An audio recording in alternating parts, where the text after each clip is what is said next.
Hello, and welcome to Scuttlebutt, the War Movie Review Podcast. We're happy to have you with us as we take a look at films from the dawn of cinema to today. We aim to provide a raw and unapologetic review of each film's cinematography, historical accuracy, and delivery. In the process of analysis, certain details will be revealed. These spoilers are only divulged to ensure a fair assessment of each film. We head into the heart of Warsaw this week with Andrzej Wajda's 1957 Second World War epic, Kanal. As always, I'm joined by Mike B. Yep. And Nate. Slow, extreme close-up. Unfortunately, Michael is lost in the sewers this week, so we will catch him on the flip side. So any guy. He's definitely lost in the sewers. Definitely lost in the sewers, covered in shit, playing a fucking ocarina through the sewer. We gotta get the guy some oxygen. Yeah. Anyway, what do you guys think? Well, it was to start off, it was a very shitty film. Not like the production value or anything. No, not there was a lot of intended. shit. Yeah. Yes, yeah. There was a very, very big pun intended. Yeah. Brian's just looking at me like, what do you mean it was a shitty film? It was a very shitty film. Yeah. There was We're a lot good, of like shit. 3/4 Well, of it it. also was a lot. shitty film, but we'll get into that. We Wow. Yes, you fucking ruined my fucking pun. That's what I As do. usual. That's what I do. God. You too slow, man. Every fucking time. Yeah, too slow. Brian's gonna love it because it's like come and see, and we're both gonna hate it because it's like come and see. This is how it's gonna be. Thank you. Yes, exactly. Okay. Yes, thank you. Right. Hopefully, I didn't blow out the fucking mic doing that. No, but it's like, fine. yes. Brian, do you want to open it? Sure. I don't hate it. It's just It is one of the most important movies in war cinema. I'll go into my 2-second spiel. I understand what it is. I understand why it's so impactful. I understand it's 1950. Not only is it 1950, it's European 1950. No? 50s. 57. 57. 1950s. You kept saying 50. Doesn't Okay. matter. Well, sorry. I meant to say 1950s. We're being pedantic. I know, it's okay. We have to be. I know, it's okay.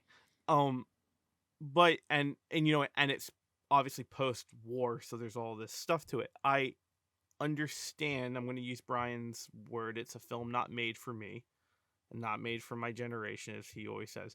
I do like certain aspects of it. There are just some things that are just. It's the problem I have with a lot of the movies of that time period. Even in the States, I have trouble with some of these movies for this reason. It's just there's a lot of repetitiveness. There's a lot of stylistic choices of the era that I understand why. It's just like, okay, extreme close up again, and then pull it back, and then extreme close up again, and then I play an ocarina. And then look into my eyes, but I can't deliver lines, but I can look like this. Like, I liked the film. It was just all repetitive. So, anyway, and that's my spiel. So, I liked it, but it's 1950s. Brian, go. Well, it's 20 years before Steadicams. What the fuck do you expect? I mean, the cinematography too is better than most of those films because there's a lot of movement. I mean, I know what you mean about the long, slow close-ups and stuff, but there's a lot of really cool long tracking shots. That I think even rival some of the Goodfellas tracking shots. No, I agree. In the beginning and stuff. No, I agree. No, I 100% agree. And we can go into everything after we launch into it. That's just my 2-second spiel about it. Opening up.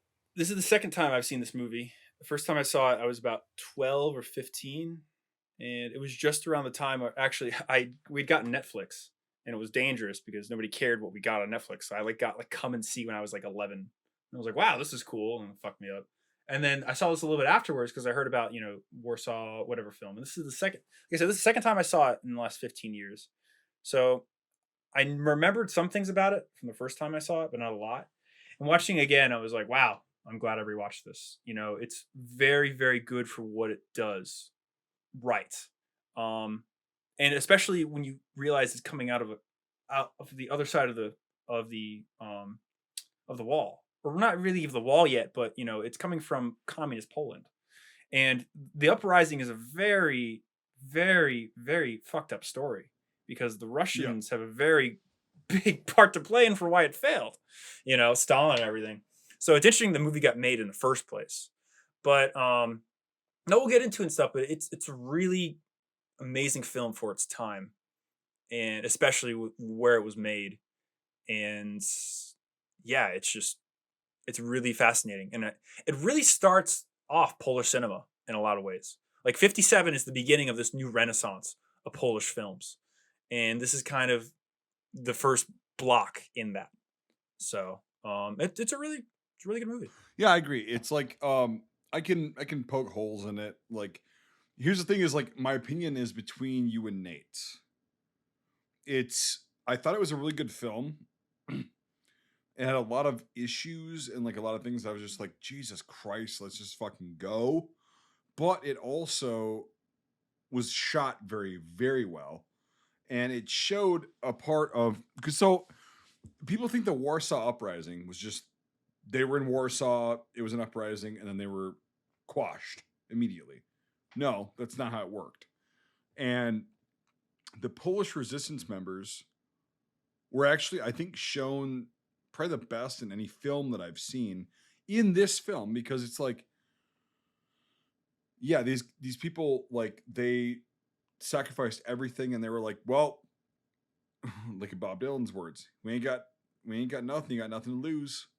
All right. Well, we have our country, we have our people, and so we're gonna do that. And it showed that throughout the entire movie is like all these different people and they're you kind of get some backstories and whatever, but like it's like yeah, these people are very focused on what they wanted to fight for. It's Poland, right? The Polish people have always been very, very good at that.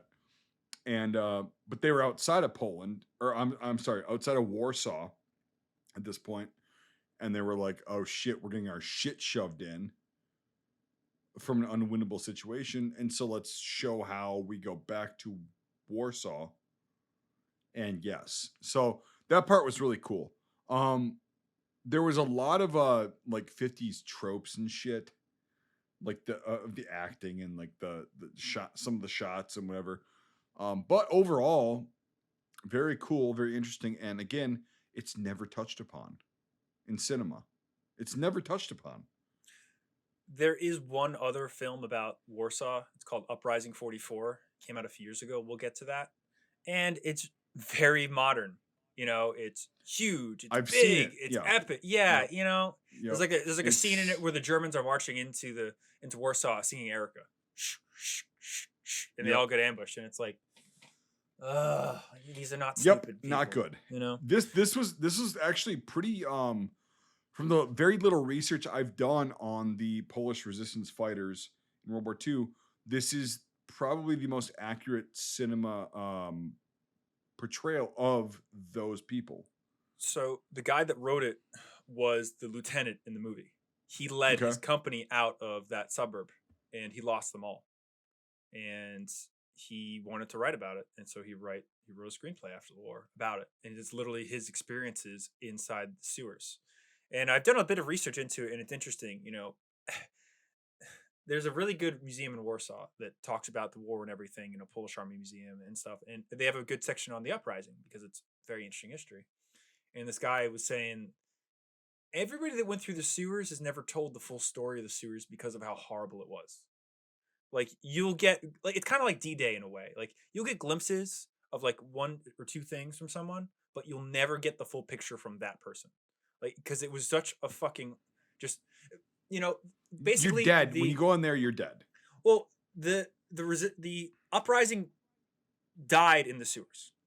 That's what Yes. happened, Yep. because they were driven underground. And it's crazy. The fucking siege lasted 2 months. It was from the 1st of August until like the 11th of October. It's insane. And just because we're out of history, we can go back a little bit. So there's a lot of misconceptions with this because there were two uprisings in Warsaw, one in 43 in the ghetto and in one in 44 in the town. So a lot of people mix up the two. And the one in the ghetto was more spontaneous. Obviously, it was planned, but that was more of like a we're being murdered, and we have to do something. So we're gonna do this, and they did that, and that's very shown very well in The Pianist, which we'll get to eventually. But and then in 44, there was this bigger uprising that was actually put in place by the government in London, the exiled Polish government. Basically, the idea is that they're like, we'll have a general revolution because we have an army overseas, we have a navy overseas, and we have the allies that can help us. So the idea was we'll take over Warsaw and we can bring troops in, and the Russians are there, and we'll be able to liberate our country. And they sent some emissaries onto the ground to go to Poland. And something really crazy is that the film is fucking awesome for all the armament and weapons they use. Yes. It's super correct. British Stens, Piats, everything. That's super duper right Except because for they the were dropping. tanks. Well, again, it's easy to the knock on this cardboard cutouts they put on the side of the tanks. But We'll get to that. We'll get to that. sorry, but yes, you're right. I do want to talk about all that stuff because there's some really interesting MG34 stuff in there too, by the way. So, but yeah, 42, so when they were dropping the fucking supplies like into the city during the siege, and what's crazy is that all that stuff was dropped from the 15th Air Force in Italy, and because of the distance they had to fly, they lost a lot of planes. They were suicide missions basically to fly supplies to Warsaw. But early on, they dropped some emissaries in from the Polish government, I think in late July. And they're like, we're going to do this uprising. And the Poles there said, it's going to fail. This is not going to work. But it's over 4 years of occupation. The public is there. The public is at the point where they have to get this out. And basically, it was doomed to fail from the beginning. Even if the Russians were going to help out. I mean, that's a very, we can talk about it a little bit. But, the Poles had to do something. They had to take that anger of basically 5 years, of occupation and put it back on the Germans. And it really plays into the Polish condition. They even mentioned in the movie, one of the lines is the Polish way is that everyone gets annihilated. Like the idea of Poland has existed and not existed throughout time so much that they don't care. The idea of statehood is so far away and continued statehood. Who cares? It doesn't matter. And that's what I think is amazing about this movie, because these are not the regular heroes that you expect to root for. This is a defeated movement of people trying to escape and find their way in this horrible situation that just leads to more misery and death. It's not Kelly's Heroes. It's not this amazing story. It's amazing, heartbreaking story. Yet it's one that needs to be told. And, the making of is very interesting for the director, for Wajda, because this was the second film he ever made, and he ended up making it in Warsaw. And a lot of people that lived through Warsaw, the actual uprising stuff, they had a lot of questions that they wanted to get answered that they couldn't. Why did the Russians not come? Why did this happen? Why did that, And there was a lot of interesting, clever ways they answered that in the film. Like the most fucked up, in my opinion, but the most revealing is when they get to the grate in the sewer. The what is it, Courier and the guy Janik, and they look across the Vistula, and the Russians were waiting there, and that was the Polish way of saying that's where they were. Where's the Red Army? Well, they were on the other side of the grate. They couldn't say that, but showing them locked behind a grate and seeing where the Russians are shows that they just let them die. It's, I don't know, it's just a very misunderstood event, but the things they did in this movie, they really, tried to. It was a population that was searching for questions, and because Poland was also so fucked up from the war, there was this whole new generation of kids that grew up in the poverty of it. They didn't really remember the war and everything. And this film went to Cannes and it won an award. And that, they say, is the reason that it was so successful in Poland, and why the Russians couldn't cut it anymore, because it got an international award. And it came back to Poland and it was a huge success and hit. And to this day, they just got restored 4 years ago in HD. They play it a lot, and with the mounting tensions, Europe, obviously it's on the docket again. But no, it's just I don't know, this fucking crazy film about a really insane place and time that, these people didn't care. They were like, we're gonna do it, and if we die, we die. Who cares? And that's the Polish way. As fucked up as it sounds, but it's I don't know. The one, I mean, that's one of the things I had a problem with this movie, was how much 50s kind of communist shit babble was coming out of this fucking movie sometimes. And I know what you mean by that, where it's like they're finding ways to kind of hide it and go through. And I was surprised that a movie like this actually got out. They were trying to not give the censors any reason to not make this movie, to the point where one of the lead they were going to hire for the film couldn't start for a week. And the director was so worried about it, he said no, and he went with the guy he used for his first film called A Generation, because they were so worried. They're like, we finally, because again, it's a film about people revolting in a communist country, right. Which is what I was surprised that had even gotten out. I mean, like, I was joking in the beginning, about, in and out, extreme close up and all the shit and fucking communist babble and all that crap. But, in its whole, I was very surprised with, like you mentioned earlier, the tracking shots, the early tracking shots. The attention to detail. It goes back and forth too. Like they advance and then the camera stands still. Yeah. And then it's and very cool how it's through one take, all on film, which we've gone through our trials and tribulations with film, which I was like, everyone now is a freaking giant wuss because you didn't have to do it then. So fucking pussies have no idea. Back in my day. So like, that was impressive. And then little details and stuff like that I thought were very impressive. I was impressed by the guy who jumped 2 stories and landed and then ran, which, by the way, that was impressive. I thought that was cool. But again, I know what they're trying to do. I know the time frame this is filmed in. I know the theatrics to it. I expect that. The very beginning of the film, all I could think about was Monty Python's music and Holy Grail and the titles in front of it, because it was the same kind of theme of like music and then just titles and music and titles, and it felt the same thing. I was laughing 50s through the beginning. Yeah, exactly, which is when they were taking all their stuff to make films out as references and making fun of that. But there are a lot of powerful points in this. I would say the weakest for me is the middle of the sewers. Is in the middle kind of aim that felt like the weakest until you got to the booby traps with the grenades and them all being pulled out. And then I think the most powerful scene at the very end, which is feels very much like Soviet era blocking kind of cinematography, but it was very powerful in that sense. And it might be cliche as fuck, but the him breaking the fourth wall and looking dead at the camera and then going in underneath, I thought that was very, very interesting in a way to go. And the film is shot very beautifully. Don't get me wrong. I think there's a lot of hidden,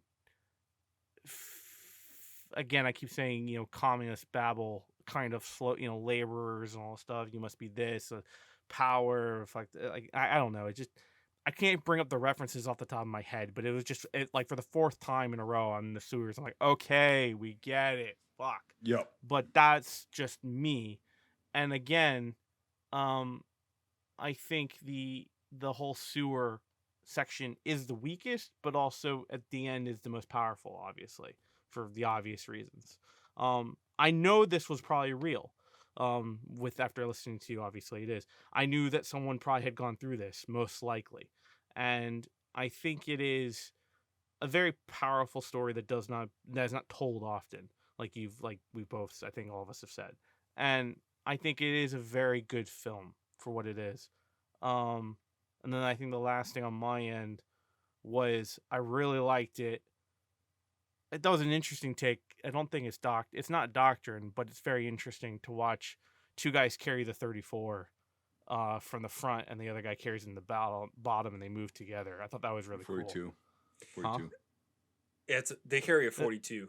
No, it was a 34. The 42 they didn't carry like that. The 42 was carried by one guy, and the 34 was carried by the double. Trust me. Trust me. The 42 is carried by the double, at least in the sewer, because they drop it in the sewer, and I almost cried because I'm like, is it still? Oh yeah, when he throws in there, I was laughing too. I was like, Brian's crying it's right a real now. DBF. Yeah. It's a real DBF 40. I know, Yeah. and it probably is, still at the bottom of their fake sewer. something. Well, I'll touch on that. I actually found out something about the sets. It's kind of interesting, but what do you call it? And I definitely think they were was demoing parts of Poland for that opening credits. Lotz. By the way, They went to the Lotz ghetto that was still around. okay. Because if you look in the beginning, they say where they shot some of it, and it's at Mhm. Lotz. And Lotz was just basically there's a lot of Poland that was still as fucked at this point. It was only 10 years after the war. But before I forget, Nate, I say this. So there's a funny story when they showed this at Cannes, and a group of Americans came over to the pole, like right after it finished. There's this huge ovation, and like these group of Americans stood up and ran over. It's like, oh my god, that's an amazing movie. Where did you ever think to fight in sewers? We never thought of that. And the writer was there, and he was like, oh well, that happened to me. Like that's what really happened to me, And the American guy was like, yeah, cool, good idea, buddy. And he's like, you should come to America and make some real movies. But like, these guys, they just thought that like sewer fighting, that's cool. Like, who thought of that? Just totally like from a literary perspective, not from like okay, Right. communist guy, that happened. Right. Cool. But it was just very interesting, and it kind of shows like and it's 57. Right. The different kind of psyches into the film. And while we're on the aspect of the sewers, so Poland was still fucked up. Polish cinema didn't really start till the 50s, and they had one studio in the whole country where they were able to film movies, because also communism, it's controlled, So there was like 10 movies being made at a time, and they wanted to shoot Kanal there. But the studio said, no, you're not allowed to make sets here, because they were worried that the sewer sets they were going to build would destroy the floors if they leaked. So they're like, you can't film here. They're like, well, what are we going to do? Like, well, there's a huge field behind the studio. Like, well, you could film there. So it worked out great, because they built like a huge sewer system, like 4 times the size they could on an actual soundstage. And they just shot through it, and they made like some that are just some partitions, and some that were like, Right. tubes and stuff. But they were able to build this huge, massive sewer complex. When the sewer got really tiny, when he's like, leave me, the whole tiny one, Wilka, you can watch the whole sewer wall go whoa whoa whoa whoa whoa whoa. It like wiggles a little bit. I'm like, that's cool though. But like again, like, don't get me wrong. I mean, take the character and the talking aside and the whole dialogue. I mean, it's very impressive to think about it. It's also very impressive to think that anyone could ever live through that. And talk about a battle I would never want to do in my wildest dreams ever. And that's the insane part. The other thing totally makes sense about the field, because when they had those houses, they must have built those houses as well to be destroyed for the sets for the trench warfare thing, and the whole 9 yards. And I bet you that shot. So that was one thing I wanted to chime in. Do you remember the goofy guy who's hitting on the girl or whatever, who gets killed like before the tunnels? Yeah. When he falls over into the spent shell casings, I think that's what that was. Paint cans. Paint cans. Okay. Yeah. Those real tracers at night. Well, I was gonna say it cuts. There's a continuity error. Right. He's not in there. He's up against the wall, and then you see all the tracers. I'm like, that's real. Knowing, Soviet era filmmaking, like that's real. Like, what's really, really cool, and I'm sorry if I'm cutting you off or something, is that I saw the tracers, and I thought about it and how they are, and from their shot, and like they're very grainy, They like track across the sky, and I'm like, that's what the tracer looks like on film when you're looking at it from the side, because we've seen a bunch of footage of tracers being shot at night from analog cameras from behind or in front of. And it's this arc and everything, but from the side, because of the way the grains are, it's it like stitches its way across. And by like the third or fourth one, I was like, holy shit, like that's, like you said, it's Soviet, it's not painted, that's real. Like I thought maybe it was painted at first, but the more and more I watched it, and the more consistent it is, because when you get to animation, I'm assuming even in the 50s, bloc countries are still developing in the technology not to be like, pristine on that. And it was very solid all the way through every single shot. I was like, that's real. If not real, if not filmed at the same time, it's matted over each other. So, And what else was cool too, like about special effects, is they had a lot of crazy explosions, like during the battles and stuff. And my favorite one is like they're being attacked. I don't know how that guy's knees didn't explode when he jumped off a 2-story building, though. But I will say that. They're being attacked, right? And then he ran, and then he immediately, the ground he lands on blows up. So it's like... but they're being attacked and the camera's panning from like left to right, and they show the T-34 or Panther, whatever it is, and there's a telephone pole like in the middle of the screen, and it just explodes, and you see like the top of it fall off. Like that's fucking awesome. I didn't Like see that's that. that's a real fucking comp C charge. Like, Yeah. you know, wired up, and like they waited till you get to your mark, and bam. Well, you then know? they were wondering why the phones were down, which is fun. Right, you know. Yeah, interesting. I gotta Yeah. call my husband or my wife. My wife. No. I'm Polish. I can do that. It's fine. Well, You said Romanian when you say that. I know it's a Polish. Borat joke, but it's fine. Yes, it's Borat. My wife. My wife. Also, while we're on it, I know we'll talk about it later. So my museum actually had one of these that we used to play with, a Goliath.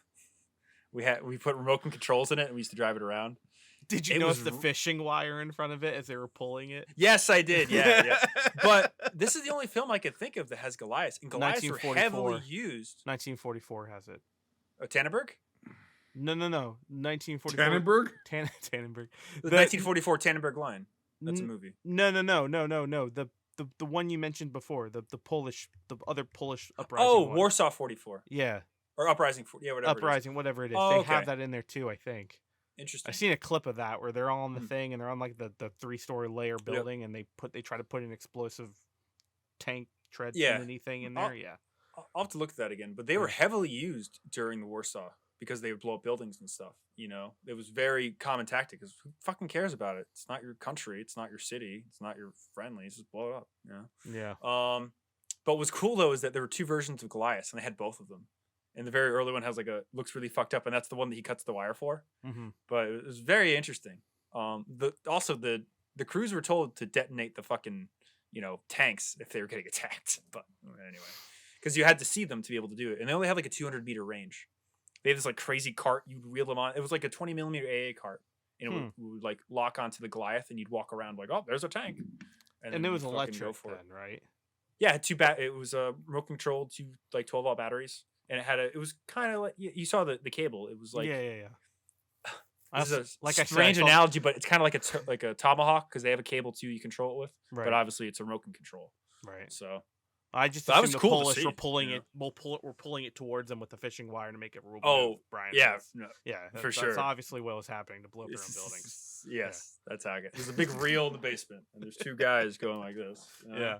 But that was fucking cool to see a Goliath. You know, even the cable looked kind of right too. That dark coaxial. It wasn't just like a fishing line out the back. You know, because they were big. To talk about uniforms and stuff like that, and kind of stuff that I'm not real familiar with, of this kind of conflict, I guess.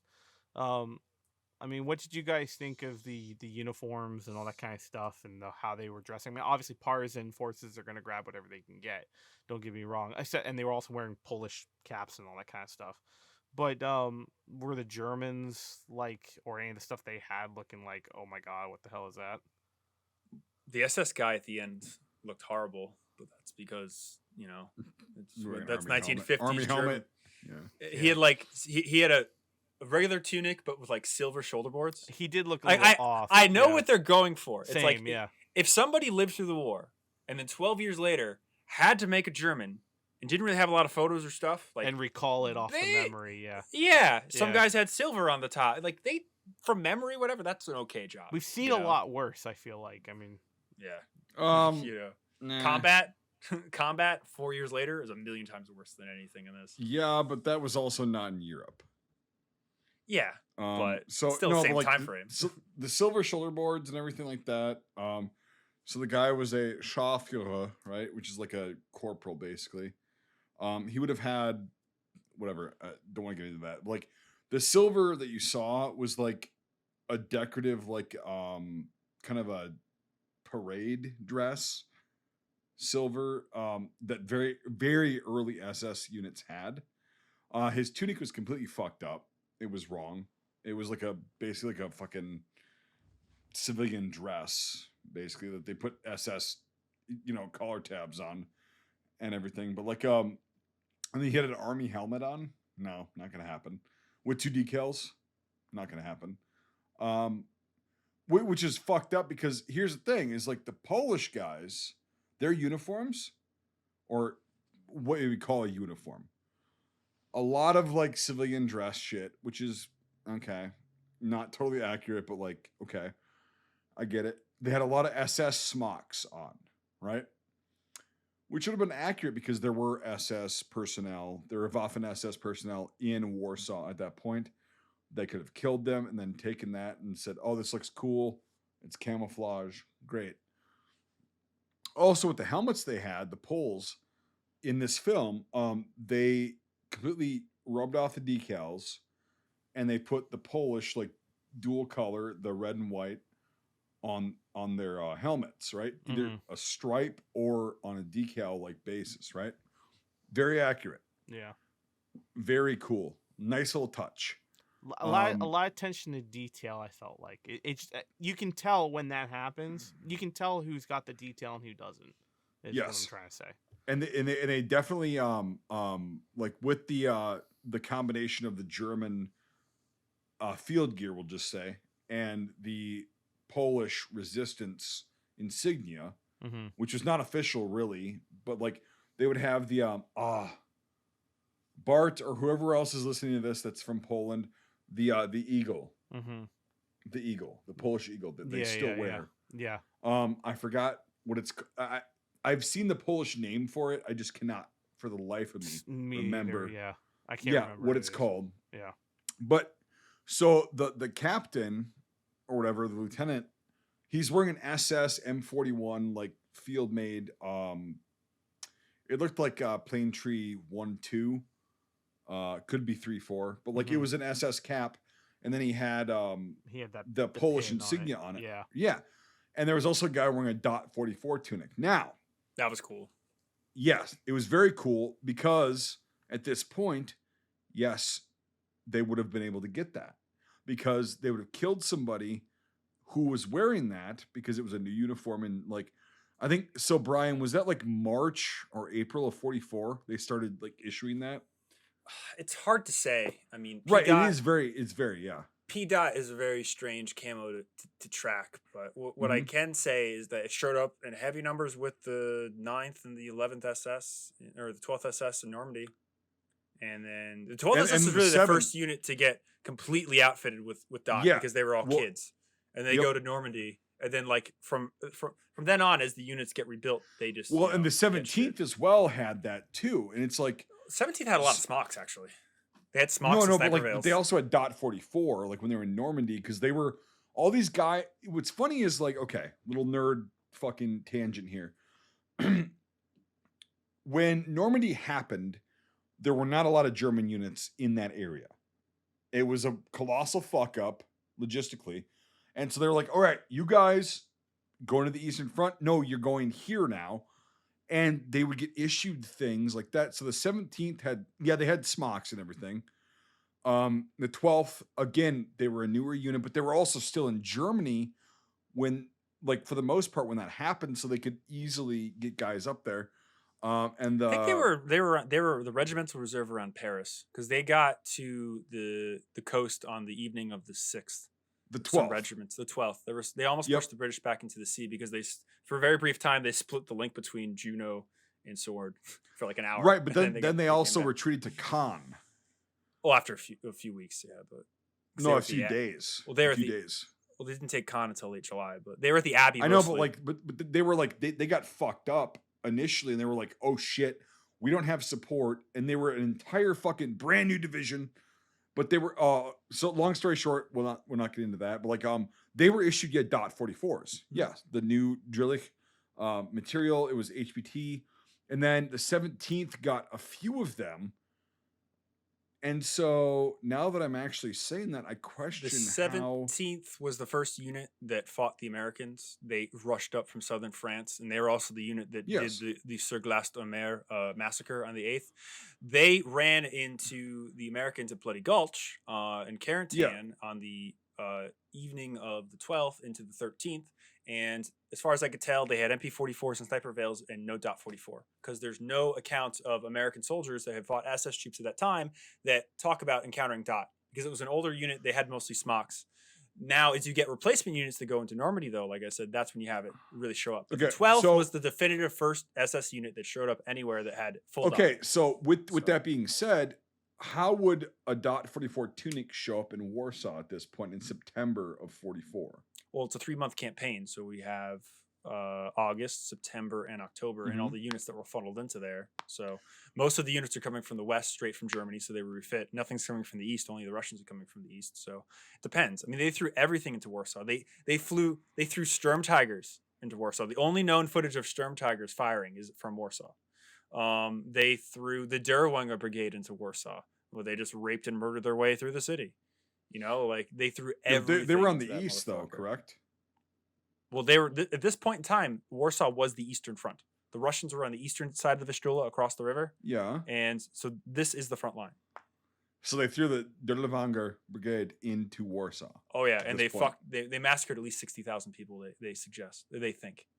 So at least 200,000 civilians All were right. killed. So all that shit aside, And would just a side Dot note, 44 tunic be realistic at this point in September of 44 in Warsaw? yeah, because if you look at Arnhem, which is the same month, in 2 SS divisions, there's shit tons of dot.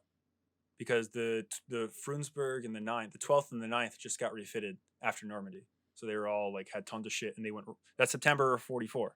And we're talking about equidistant state from Berlin, Yeah, sure. you know, yeah. Warsaw. So yeah, just depends who went through. But I totally think it's possible. What I don't think is right, all the shit the guy, the ranking stuff he put on it, like that's a little whatever. But it was really cool to see, you know, a guy squared away with that. Funnily enough, you do see shit like that in Indochina, and to a small extent, Oh God, South yeah. Korea in the God, 50s, yeah. because they sent a shit Yep. ton of Dot 44 to Indochina and South Korea. So there's a whole Where it's units not of gonna rock fucking work. Marines. I know, right? It's not gonna fucking- fucking work. It's too bright. Well, Dot is great in retrospect, but it's the original ACU in a lot of ways. It really doesn't work in a lot of places. UCP. ACU is the cut of the uniform. Oh, It's yeah. not the actual pattern. Mhm. But yeah, UCP is like it was like a radical fucking. Oh, we got this pattern here. It's universal. It works everywhere. And that's exactly what Dot 44 was. Is like, oh, it'll work everywhere. It'll be fine. And And- then no, it doesn't. Do you know the biggest problem with Dot was? Probably not. The dye. The dyes were too weak, and as the war went on, they used less and less dyes. So it would rain and they Just turn fade. white. Yeah. Yeah, So just most of fade. the original, because I had a buddy that collected SS camouflage, and he's like, you can tell original Dot because it's basically white. Like it fades so much. The stuff that like made its way into the field, the stuff that like stayed in Dachau in a supply closet, and some guy was like, "Well, I'm bringing this back home to Michigan," you know, that fucking stayed green. But the stuff that got issued and was in the element, it just turns white, and you see Yeah. that in some photos too. Like it's just very funny. It's So- HBT cloth at that point. Sorry, the Germans made the best things ever, though. You know, it's great. It's not like the MG42s jammed all the time because the lack of rounds fucking suck shit, and that their camouflage fucking turned white and their gas was purple. But all their fucking food was like, you know, South. Anyway, they're the best fucking nation in the world. So sorry, I always have to dig into the Third Reich myth when I can. Yeah, But yeah, you it's possible. Sarcasm is literally like food in a communist country. You either get it or you don't. Mhm. And that's Topical. the way it goes. Fucking topical. There you go. Yep. But anyway, no, like Dot 44, a great concept, right? And it did, I guess, work in a few places. It's a really cool camo. Don't get me wrong. It's but cool. in- It's cool. yeah. But again, so is UCP. When UCP first came out, I was like, oh my God, this is fucking awesome. And then I had to wear that shit. And I was like, oh, this is the most terrible shit ever. Yeah, It does not work. it's like it's you know, like the G41 is the worst hunk of shit you'll ever fucking see in your life, and it's $8,000. Like, yeah, and when they fucking- came out though, guys were like a semi-automatic 10-shot fucking rifle that I can Yeah. load with clips. I can Oh fucking. my God. I'm gonna hold this with my cold dead hands because I can't use it. I'm dead. Fucking the thing's gonna jam. You know. Right. But like, you know, It's like but never yeah, fired, only dropped once. Like never fired.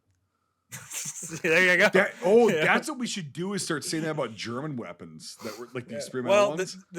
well, not experimental. There's standard issue because you know, your G41 is not going to work, and then your G43 is going to explode, and then your MP44 that was made at a concentration camp doesn't have the gas ports drilled all the way through the barrel because you can get away with that. So you just have a really expensive bolt action. Or all the magazines know. are really fucking finicky and they never fucking work. You see these 4 X's on the side of your P38?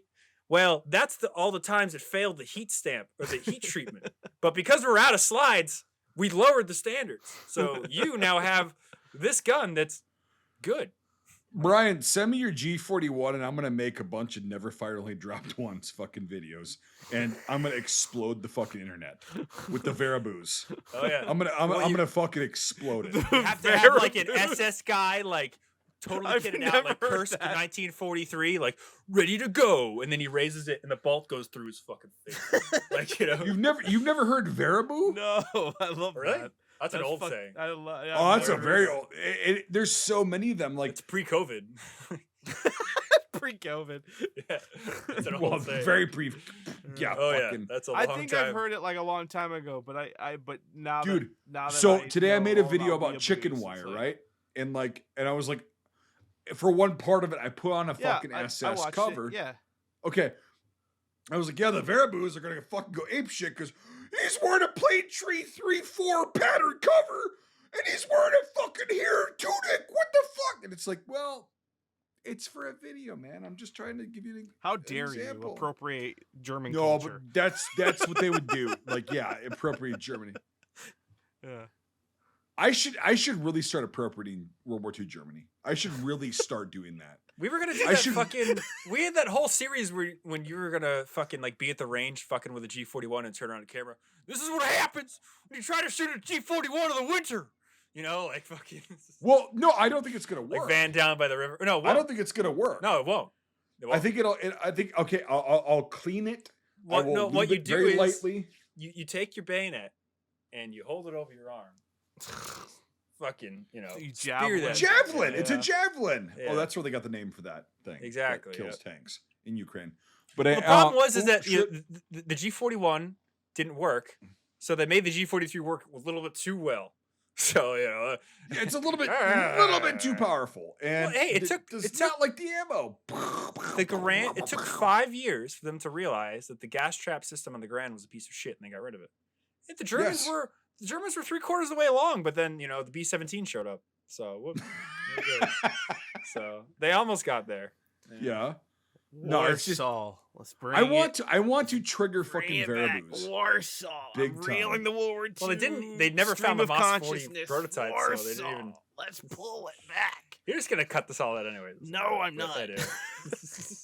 It's No, interesting. not, brother. No, You I ever mean, like, seen Fed Smoker? Have I sent you, Nathan? You've seen Fed Smoker, and that's exactly. I have, what but I'm also not doing Brian's interpretation of the South, where it's fucking Macho Man Randy Savage. So it's no, but fine. you literally just did Fed Smoker. Well, Just bring it back to Warsaw, brother. Nathan. Gonna go up No. to mountaintop. No, Brian, you've never seen Fed Smoker. Sorry, You've never seen Fed Smoker. Nate has. you showed me him before. Yeah. When the fuck was it earlier? Like Some I don't point in the know. last 2 years, I don't Anyway, know. Warsaw, bring it literally- back. Okay, we'll bring it back. But like Nate, you literally just fucking did Fed Smoker while you were saying, "Hey, Warsaw, let's just bring it back, brother. Bring it back right now. All right. That's exactly what you fucking did. Do not deny it. It might not have been intentional, but you fucking did it. Own it. Look it up. Safe search off. Don't be a pussy. All right, let's fucking pull it back. I just want to show Okay. this quick. I found that clip I was talking about. So One thing I did want to talk about the actual scene about the movie was when they were. Yeah. Oh, there's that. Oh, okay. Yeah, you're right. isn't that fucking cool? That is cool. And Yeah. then like I said, I the missed funniest that. thing is I he wonders. must not have been looking at it because I Yeah. was cleaning it. Well. He There's a lot of wonders explosive why they shit, have no comms after that. It's like Bam. they just blew your fucking entire pole up. But dude, that's totally a fucking like comp something. Yeah, that's that's a oh, demo, it's something powerful. Yes. Yeah. Yes. oh yeah. The scene I was going to talk about, Brian, if you want to pull up, it's when they're in the city. When they just Yeah. get in the city, they show the first That- shots of the city when they're in it. Oh, the Piat. He never actually cocks that. That's what pissed me off. Have you ever It's cocked like, a Piat, dude? Oh, I have. It's fucking a bitch. Okay, Oh. congratulations. Thank you for your service, Brian. Oh, Like, dude, no, no, it's like- no, dude. There's not enough time in the movie to show them cocking the Piat. I'm not joking. It's no, but it's like a he really just long throws time. the fucking round in the end, and it's like, okay, yeah, okay. It's also there's not well, enough time. sorry. It's also self-charging. You know that after when it fires a round, you have to cock it once, and then every time Yeah, you I know, fire and it it goes. resprings itself. Yeah, but like, So you can just go 1, 2, 3 and along the path. But, yeah, but like cocking a PI, yeah, not good. But like these guys would have had to fucking do it on the first shot. So, Oh, yeah. So the shot I'm talking about is when they show the city, and it was really interesting because I saw in the Where? background, and I was like, forward. Oh, the kid at the blockade? Yeah, full of luggage and carts and things. And wearing a fucking French M26. Yeah, I saw that too. Yeah, Which Yeah. also is actually very accurate. I'm not gonna lie. but it's this barricade bit right here that I The kid not giving a shit. Oh, it's a tiger tank. right. The kid taking Yeah. fucking. You see the wall for the end of the studio? Yeah, I liked that though a lot. I liked that, Yeah. that attention to detail there. Yeah. It was very cool. It's again, they filmed it in the places that it happened, so a lot of these people remember what happened, so they wanted to add to it, and it really shows. It's like there's not a lot of times you have a population that you're using for your film that. Brian, do you lived want to through mute real the event. film so you're not yelling? Oh, I'm sorry. That's no Thank you. Stampede 44 there. You're yelling when the movie was going on. It's funny. But to chime in on the tigers, man, they were covered. There was some That was not a fucking tiger. wacky But- camouflage there. Well, it's funny because I like the shot too. It's a long. They looked over like his shoulder. T-34s disguised as The tigers. 3485s Yeah. disguised as panthers or tigers. And what's funny is that there's a movie that comes out after this.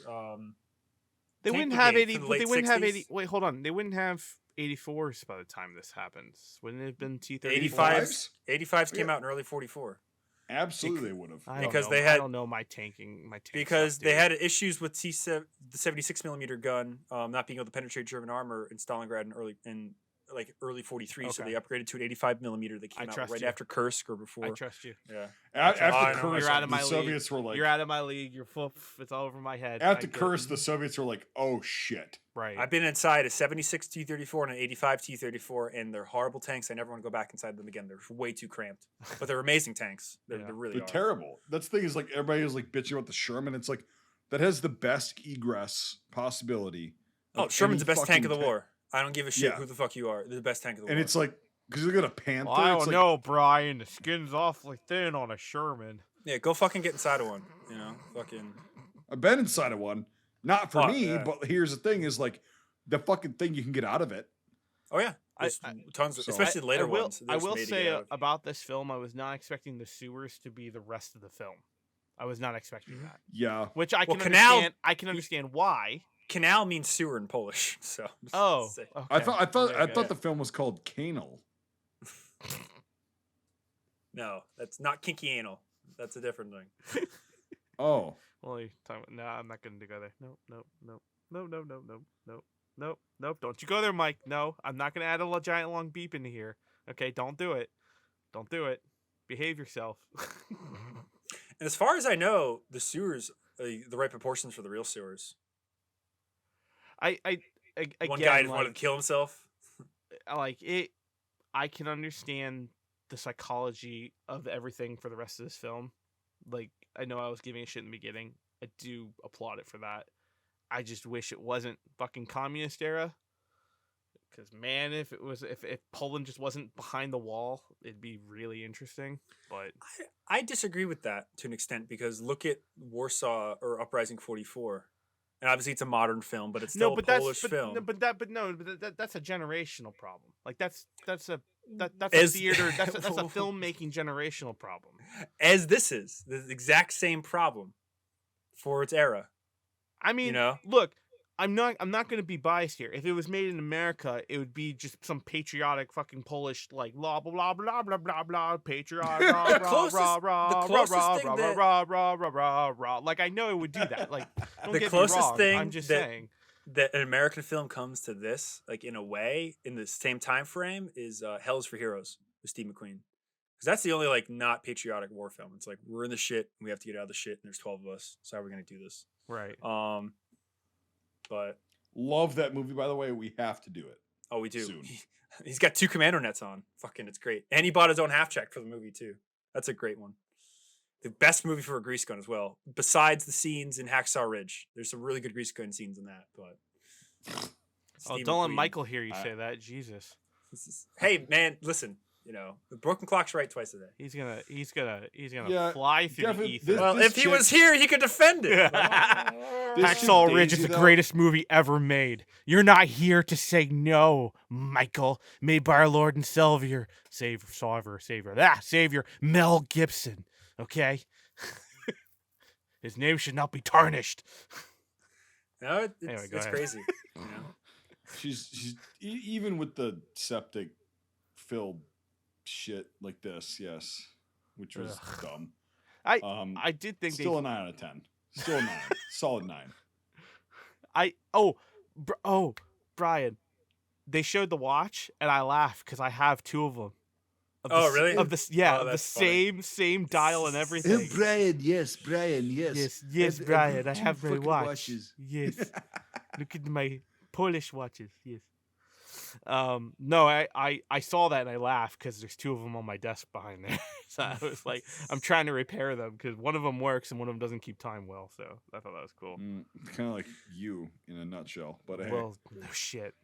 What Why I'm always late is because I'm fucking running on 7-year-old watches. what I thought was interesting was when this scene when he literally just fucking abandons him and he lies to the Well, commander. they're so You know, fucked like- up because like there's no oxygen down there. Like Mhm. there's like very little, and it's the smell and the gases that would have been like they would have been breathing in. It's Oh, like get me out! Get me out now! I would do. there's no way. Yeah. Like there, it's just fucking. What, the that fact chick they that made killed it as herself lo- when they found the dead end? Like, fuck this, you know? Yeah, it's like, dude, you're done. Like, Mhm. there's no breathe. Like, oh god, I don't know if you guys have smelled like septic gas. Oh right? yeah. Oh yeah. Oh no! So I smelled imagine- it the whole entire time I was watching this in my head. I'm like, this is hell. Yep, that's what I'm thinking. I'm just like Yeah. gagging, and Yeah. when they fall in the shit and they're walking through, I'm like, that is literally. I I'm doing mean, it right okay, now. okay. Fucking Christ. Brian, I have a question. I have a what if. I have a hypothetical what if question for you. Yes. Okay. If someone dropped that MG42 in like a Ryan Dunn jackass septic system and you had to go down and do it, would you do it? Well, there's this thing called magnet fishing. No. You either you leave and it disappears forever, or you jump in that moment and go get it. Would you do it? I'm good. Oh, I do it. Water washes everything off, except for sin. But you know that's the only thing. Nathan, some stains can't get out. Have you ever put curry in a Tupperware dish? If there's no consequences to having a MG42 in my life, I'm sorry, I'm jumping in shit to get an MG42. I don't care. Hey, look, it's Nathan. Yeah, it's me right there. Yeah. Crawling through. Also, if you were wounded and you were in a sewer, Oh, that guy was fucked. The guy who got shot in the shoulder. you're and fell done. in. Yeah. like Oh, you yeah. are done. Even if you get out, you're done.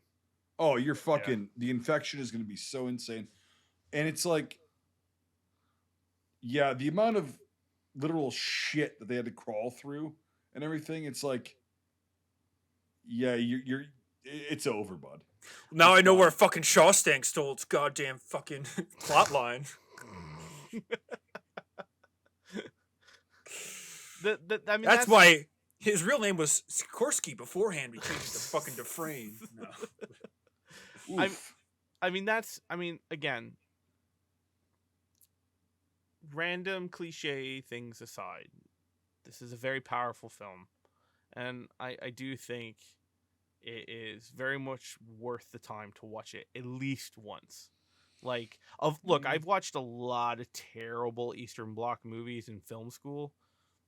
This doesn't even scratch half of the ones that I fucking had to Right here, the miserably fucking go zoom up through. that you just fucking talked about. Oh, it It's happens. like- Oh, that zoom in happens like 8 times, and just on this character. And the acting is so fucking overdone at this Well, point. it's like, theater acting. It's 50s Eastern Bloc theater acting. Like we Yes. see it in the other Soviet films that Brian's twisted our arms to see.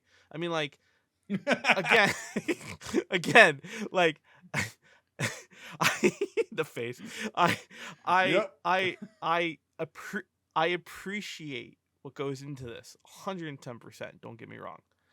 It's just like any 1950s movie from any country. I soldier through things I just can't. That just kill me sometimes.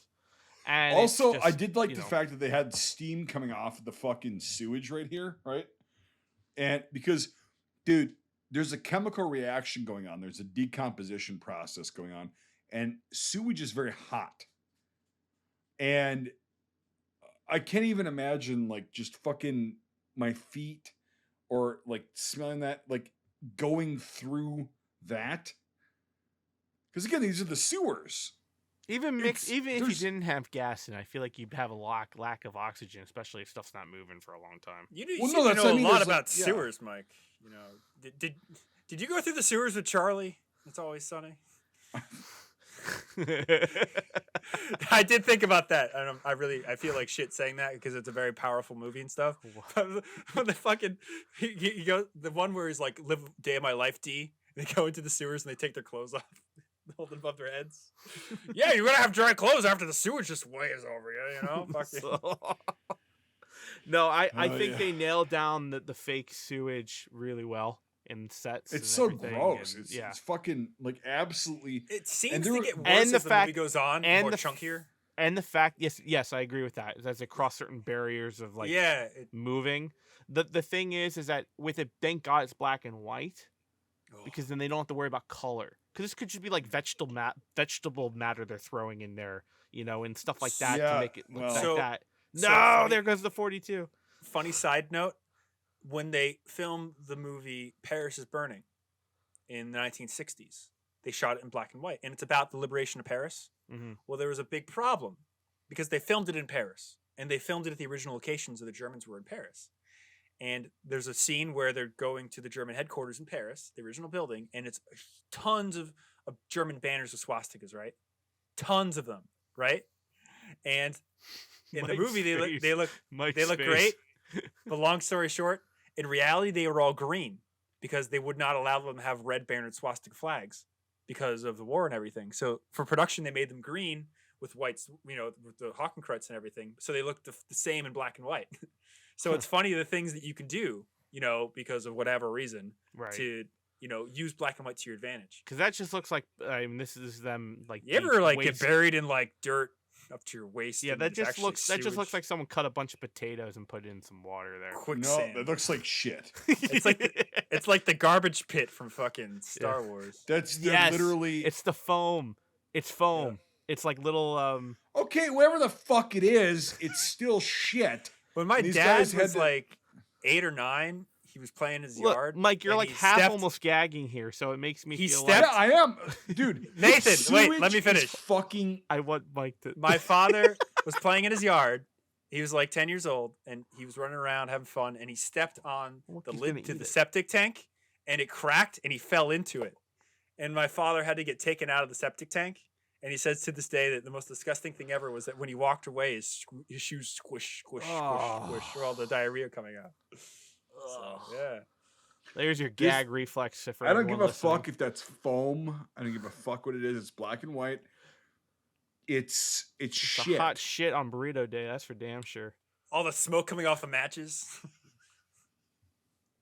Well, it's not a good idea to light a match down there. If it lights, it's Well, they had probably the not one good. scene early on where, and it was crazy No, but too. like It was crazy too because they fucking missed the goddamn exit because they see the sign on the wall. I thought that was kind of interesting. Yeah. I love Janik, and then they're like, "Oh, that's crazy." And then on the other fucking side of it, it's the entrance they're looking for. Like again, it's just the movie does a really good job, and I would never in the world want to ever go through this fucking scenario ever in my life. The two things yeah, that did it yeah. for me, and like the striking, was when they came to the grate, and they just that's it. Like you see freedom, but you're dead. And the end when it's like, oh yeah, I see what you mean, Nate. Yeah, see it wobbly. It's like yeah, when he goes back into the hole, and it's the sewers at the end of the movie, and I was like, really, dude? Like, what? Like, god damn it! But it's such a good ending. And it's a good ending. It's a good end. Now let's just be real here.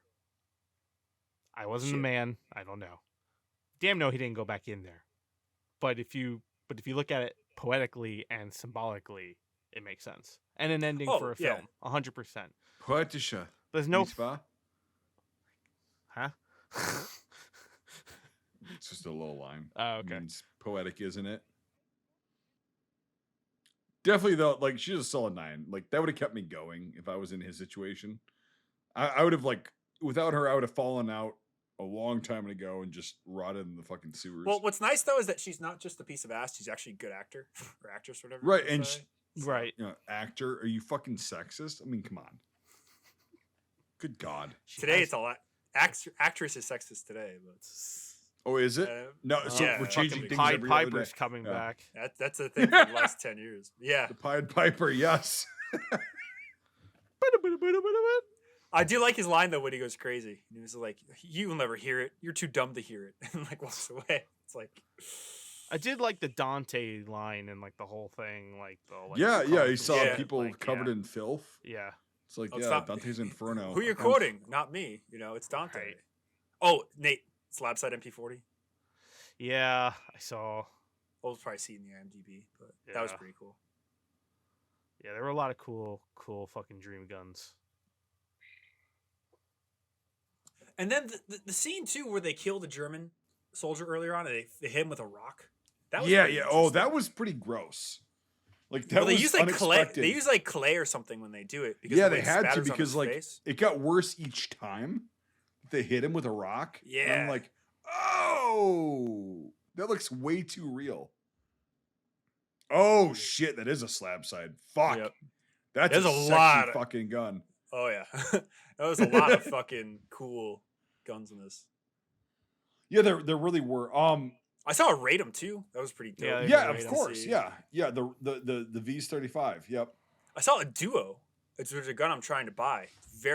It's the gun that they call like the woman's gun or something. It's a little 25. Do we made in want to jump into Czechoslovakia. IMFDB since we're talking about guns? Because we should. Well, jump no, into I'm it. just let's gonna not skip do through that the end of yet. this, Nate, and then we'll jump into that. How about this? Oh, it's fucking great.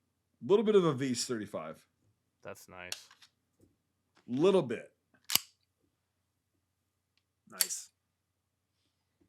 Just yeah. I mean, it's nothing special. I It's keep just trying to get one of those, man. It's And a they fucking they, V's 35. they constantly are so fucking expensive.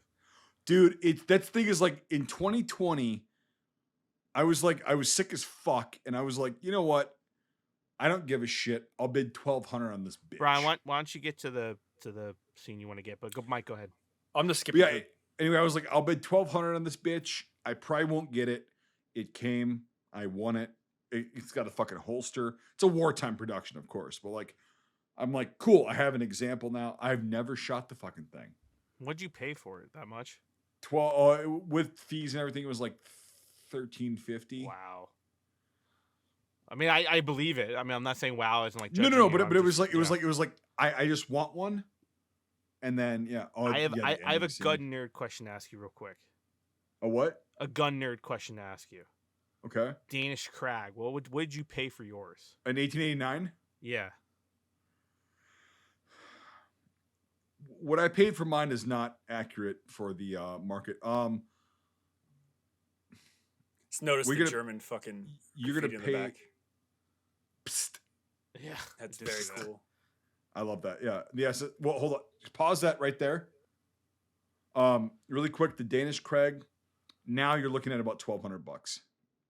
Yeah. So I paid $350 for mine. Yeah. Let's do the podcast and then we can talk about that afterwards. Because So I really want one. yeah, they're fucking smooth as a baby's I want one ass. for my Danish like setup Mhm. to be done. Oh yeah, dude. I would love to get a Danish impression together. We should get Danish World War II impressions together. Okay, stop. This is gonna be a 4-hour fucking conversation. No, it's not. So no, 'cause I'm no, done. ah! I'm done. No, He's not talking about you. don't- He's talking about me. You don't understand what you're. No, Oh, with him Listen. with Danish shit? shut up. You can talk about this whenever you so want. you I've want had- to know the difference between 1902 Madsen I'm gonna leave. No. Chile and Peru? No, dick listen. sack. We're doing the podcast. I just I fucking know. said we're I doing know. the podcast. That's the joke. Let's go. You don't know Nathan has fucking messaged production companies about reproduction. Don't talk to him about Danish uniforms, please. Anyway. Okay, 1200. Warsaw. That's the Bringing it final back. answer for the 1889. Bringing it back. I Anyway, got Nate's it. the guy to Anyway. talk to about Danish stuff for uniforms, but not now. Anyway. Okay. Noted. I'm not getting custom buttons done. Anyway. So no, go back, That's Brian. Go back to the S. Oh yeah, he's wearing just like a fucking no he's undershirt. wearing, like, No undershirt. an on American either. Class A shirt, or no, that's a Polish military shirt from the 50s. It looks like no undershirt whatsoever. Let it go a little bit more. Well, I'd say this is like, to somebody who's been victimized by the Germans, this is what an arrogant Nazi looks like from memory, Roll like proper and prim. All right, but... stop. Pause it. Okay. Yeah, not really. He doesn't look prim and proper at all. I mean, from the perspective I know of, what Brian's saying. Yeah, I know what you're saying too, but like they could have done a better fucking job. If I asked my grandmother what she thinks a Nazi is, she'd say that guy perfectly. Well, yeah, I mean anybody wearing gray basically is like. Well, that's what I mean. It's from the memory of the population. Right. That's exactly what they wanted to portray. But here's the thing: is like, his shit's all. Okay, I guess my point is basically they got the army guys correct, they got the Polish guys really correct. They fucked this up so egregiously bad. That's a German tunic, though. You know what it is? It's an M37. It's an officer. It's a walking out tunic. No, it's a Luftwaffe tunic. It's a Fliegerblast. Because look at the slanted pockets. Well, the SS had on the M37 SS. This is all you They had guys. the I same don't know slanted shit. I pockets. don't know shit Yes, about this. yes, they were. I really you. don't care, but interesting. I No, know but they had it's the like- open lapels too. That was an early. But also, like, yeah, there's no undershirt. There's no nothing. well, again, to a Polish nation, But also that's the belt victimized by buckle. Nazis, Look at the belt buckle. it's silver and it's supposed to be one of the No, aluminum look at cast the belt SS buckle buckles. closer. Let it play for a little bit. All right, check it out. It's It's a rad. It's a fucking Yeah, it's a railway rad one. service again, buckle. it's wrong, but to a victimized population trying to make Nazis. Sure, What they did get but right here's though. the thing. They got Half- everything else right. That's the thing is like I'm just baffled by it. Well, I'm like, Because that's a real German tunic and the correct sleeve eagle, and then that's a real fucking 251 behind. but it. That's- but he's that's also not a wearing. 0810. No, he's at. We'll get to it in a second. Yep. Okay, so this guy's SS. He's got the sleeve eagle. He's got. So he's Way too small helmet. way too small, and it's also an army helmet. It's got a fucking tricolor decal. Yeah, and he's like a private. Okay, so he's a strongman. Okay, he's also got his sleeves rolled up without his fucking collar being undone, which is fucked up. But like, because that would have been, especially in the SS, like they would have had the same standards and like they would have done that. However, yeah, I understand completely 100% what you're saying, and I agree with it. I'm just saying, why did they get everything fucking else right? There's just a few little details they completely completely shit the bed on. But everything else is great. Yep. That is a really early Augusta Right. Fett. It doesn't even have the upper armor on it. It's got the Fett mount they basically put onto it. They didn't put the shield. It's very early, yeah. I will. it's very rare. I will say it. I will say it probably like this. It's like what's important in the production, getting stuff on their side right, Well, or on exactly, the opposite exactly. side that they don't care about. And we're know. we're all nerds. And so we know, and these guys, again, if they would have gotten nothing correct, okay, pause it for a sec. If they would have gotten nothing correct and it was all fucked up, I'd be like, okay, doesn't matter. But the fact is they got so many things correct on the uniforms, on the fucking vehicles. And it's like, I don't know. How But yeah, shit looks in water. It like, was a you know. movie. It was a movie from the collective memory of a population. So you're gonna get 80%. Yeah, how you're shit gonna looks in get- water. It's foam. I get it. Fucking whatever. It looks like shit. But also, yeah, he's got a fucking hair M35 on. You see that? Hey, are those BGSY straps? Oh no, but here, do not fucking move the frame, Brian. For one, to address your first point, no, because he's not wearing wire straps. B, he's guy also is. wearing the early when you were saying like the silver straps, Yeah. that's a lieutenant strap, and he's wearing a Oh, yeah. fucking Mhm. Yeah. This thing, he doesn't have an officer's tunic, but again, it's just somebody remembered. Well, it that is some an people officer's had tunic. It is well, an some officer's people- tunic. That's the thing. It's an Well, M37 officer's yeah, gabardine I got you. tunic, and he's got his sleeves rolled up, which is one thing that's fucked up. It's like, again, I get it. Yeah, it's fine. Like, it's just their recollection and their representation of a Nazi, What's funny of is an that actual fucking. Oh looking wait, at wait. it too, he has oh, a that- defaced buckle, which is pretty cool. The what? The Polish guy has a defaced Nazi buckle. Oh, they did that a lot. Yes. No, I know that, but I didn't realize that till now. So No, kind that's of a why I cool said the touch. Polish uniforms are fucking amazing. Mhm. They've got all this defaced shit. That was common in And- the Russian army too. Yeah, exactly. And when he takes his wedding ring, that pisses me off. But they did that. I know they did that. And it's just like fucking. And he's like, "Oh, I'm just gonna be there and be executed." Also, his decals are on the wrong fucking side. SS decals were on the fucking right side of the helmet. Bam. Get done with that. Ugh. Again, you got so much shit right, but then you fucked up some really basic shit. All these guys look great. They look great. They're wearing the correct That whole, kind of SS shit. that whole Uh, I want to say one more thing, and then we need to get on IMDb. Is that No worries. I did think of the most very tense moment, and you knew what's going to happen. You know how it's going to happen. You know what's going to happen when It was happens. drawn the fuck out. But that though. whole drawing out of the disarmament of the traps and all that kind of stuff, where that guy just gets wrecked, like that was very powerful. That very- was annoying. Very, very good. very I- 50s too. I liked it though. I Okay. did like this scene a lot. I liked it. But, I- but here's the thing: It's is you very know 50s. what's going to happen. You know it's going to Yeah. happen, but again, even for 1950s, I thought it was very well done in that sense. Like, yeah, I know it's going to happen. I know it's going to draw out. I know it's going to wait. It's okay. Everything's fine. Boom. Like, I know it's what it's going to do. It just still was done really well cinematically, I think. Also, One of the the- grenades look very good, Brian. One of the posters, Probably because Nate, they is were, actually- they were, Yeah. and they just One- dumped out. I was gonna say this because there's a lot of like not good posters for this movie because it's very artistic 50s. But there's one where it's a hand reaching up for a hand grenade, and I'd recommend you use that one. Also, if I can, if one- it's in one good thing- resolution, I'll try. Yeah, One thing that drove me fucking nuts: stop putting stuff in your mouth. You've been in a sewer for 2 fucking days. Stop putting shit in your mouth. Literally. I like Stop jar- putting shit in your mouth. I like Jardia, dude. Okay. Well, maybe I want to put shit. No, not Jardia's going there. the least Not of your going there. goddamn- Not going there. Not It's the going least of your concerns when you're literally putting sewage in your mouth. What the fuck? All these, and they're like rubbing their face constantly. It's like, stop! You're in a sewer. Stop doing that.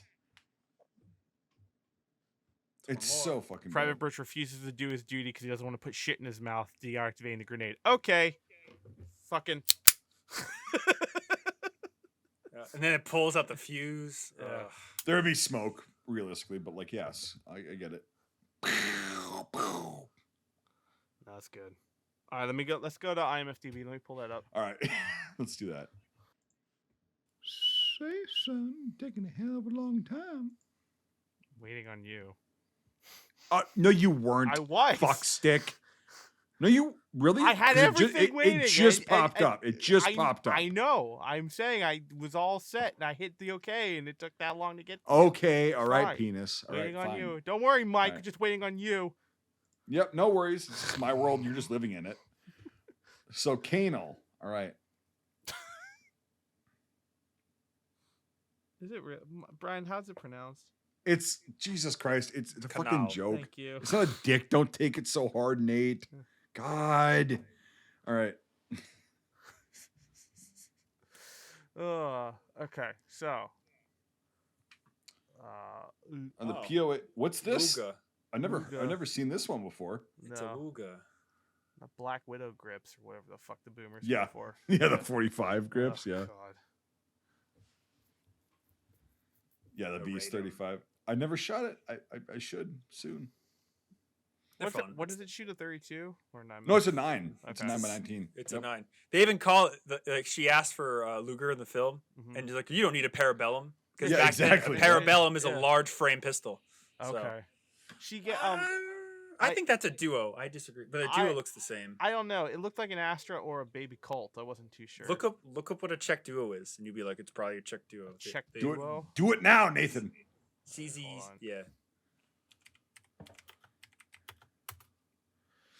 Czech duo pistol. Apparently, there's Either one would be extremely accurate. So Oh yeah. Oh, yeah. Yeah, that might be a Czech duo.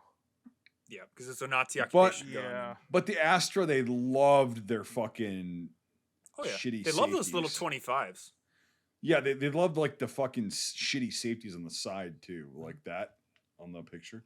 All right, Oh, MP40. yeah, for sure. I didn't see any MP40s. Saw a lot of 38s. I didn't see any 30. I only saw early 40s or just regular 40s. I didn't see any holes. It also wasn't a colored film, so. Hmm? Like, you can't see the backlight, and it's also like Well, a lot of the shots were really like fucked up, like this. The hole in the magwell. That's how you tell. It's the easiest way to tell. Stems are neat.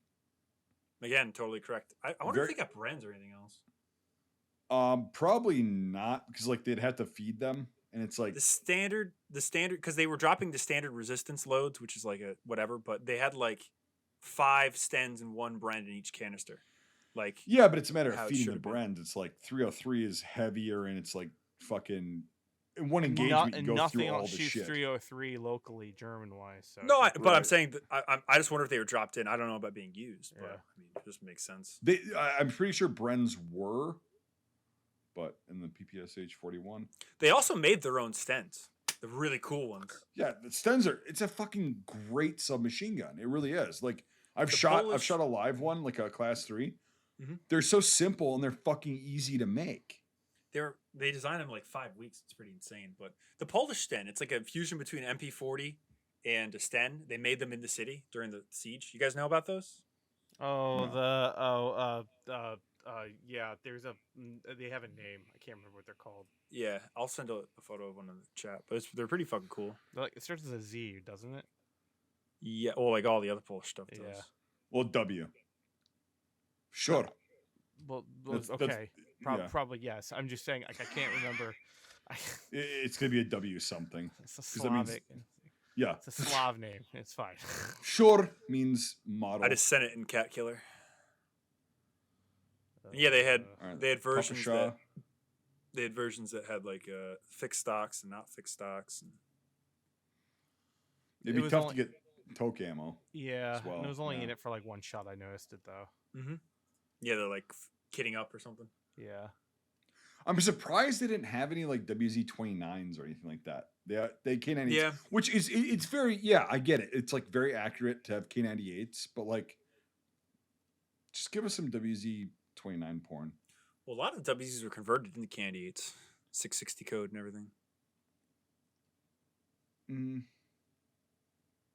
Guy's like a sporterized K98, I Mhm. think. Yeah. no, they use them for hunting. Well, it's probably a VZ Mhm. or a WZ-29.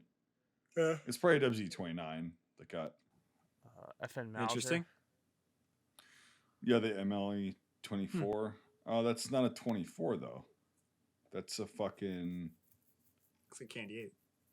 No. no. That's a fucking WZ-29. It's just got the. Or VZ. What's the next photo? No.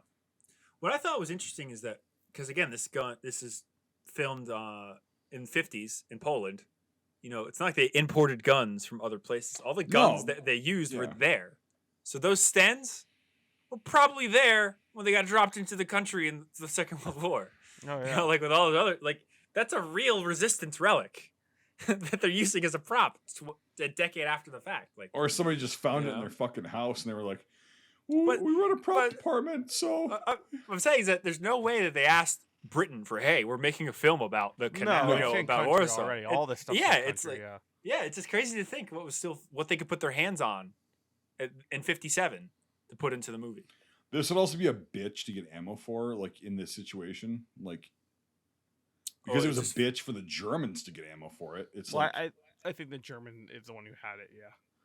right here. No, there was some. There was a Polish guy resistance with guys. it. Yeah. In Oh, your really? in your scene, yeah. Yep. There's one sitting in a pile too. Yeah, right Yep. there. Well, the Germans issued them out in large numbers to units so they can get the ammunition when they needed it. Because if it wasn't like one or two guys that you see reenacting, that's bullshit. It was en masse because it was for like assault units. Or Right, something. and then I was like, we need They could the all get the ammo. ammo. And, yeah. They yep. tried to make it so they were outfitting whole entire platoons with it, or squads. And when you see real photos, you see masses of them. Not I have an STG and I'm the squad leader. Well, they Berthier MLE-16. Just to Yeah, I talk didn't see that on the 44 for one more second. I believe for the ammo, there was, I think the manufacturing goal was to get 1,000 rounds per month to each man, which is not enough at all. That's nothing. It's nothing. Yeah, it's barely anything. That's all they could almost do was almost 1,000 rounds per man per month, which is insane to think that is all they could get, and that was all they could get there. And so you imagine like a guy behind a desk thinking that out. I can't even imagine the guy who needs it. Like, you know, the real reason, one of the biggest reasons that the Germans lost so quickly is that they ran out of ammunition. Like the production was so bad in late 44, early 45 that they were literally by February, March, they were on the last legs of their supplies. Thanks, Bomber Harris. They literally ran out of ammunition. Like it's crazy. Their supply chain was so incredibly fucked that it's like people look at the German supply line in World War II and they go, "That's the opposite of what you should do." But it was so stupid. What do you mean though? They made MP44s and they made cool camouflages. Have you seen a Panther? You know? Yeah, they made cool shit. Yeah, obviously, but like their troops had fucking black ersatz bread with sawdust in it, and the gasoline is purple. You know, fucking best army in the world. We're gonna use coal and we're gonna make gas out of it. It's gonna work great. You know? Yes, and when I learned years ago that they fucking all their fucking hit tanks or whatever that could be repaired had to be put on a train, sent back to Germany, repaired at the fucking around the area of the factory, and then sent back via train. I'm like, what in the whole chicken fried fuck were you guys thinking? Not to mention that in the East, halfway through the fucking Russia, the rail gauge narrows because it's different. It doesn't exist. You now have to, once you get out of Latvia and Lithuania, basically everything else is a different rail gauge you can't convert. So you have to go to different locomotives that you have to capture. So it doesn't exist at that point. And it's like, what? How in the fuck did you think you were gonna fucking do this? The funniest metric that I know Nate's going crazy, I'll say this about German tanks, is they made breakthrough tanks to make breakthroughs to put blitzkrieg troops through so they could make big expanses, whatever. So they made tanks that have limited ranges to break through front lines. Yep. They needed to rely on rail transportation to get to the front. So once the Allies learn this, what do? You bomb the rail yard, so they have to drive further. So they have to drive these tanks further than their maintenance limit. So they have to keep working on them. So they, you know, it's like, wow. Oh, so you rely on railheads? Just bomb the railroads. Oh, wow. Why do we have to abandon all these vehicles to fucking mechanical failures? Because they're not made to drive these distances. Meanwhile, you can drive a fucking Sherman from New York to LA. Like, no problems. You know? Change the air filter. So fucking stupid. But like, yeah, I mean, best army in the world. Anyway, the best army in the world. Their bread was great. Their gas was great. Their ammunition was amazing. Hey, they had night vision though. That's all that matters, right? That's why they won. Oh wait, yeah. Whoops. They had ME2. They had an ME262 with a cannon in it. Anyway. I'm gonna keep that pause in there. Yeah, anyway. Too bad they couldn't keep them fucking supplied. Yeah, right. Fucking retards. Okay, so the Berthier M16 carbine. It was in the pile. Okay, whatever. Fuck that. Back to the pile. The Berthier lies next. Okay, there it is. Okay, the Berthier lies next to the Sturmgewehr 44. All right, the 34. All right, let's get into this. There you go. Yep, 34.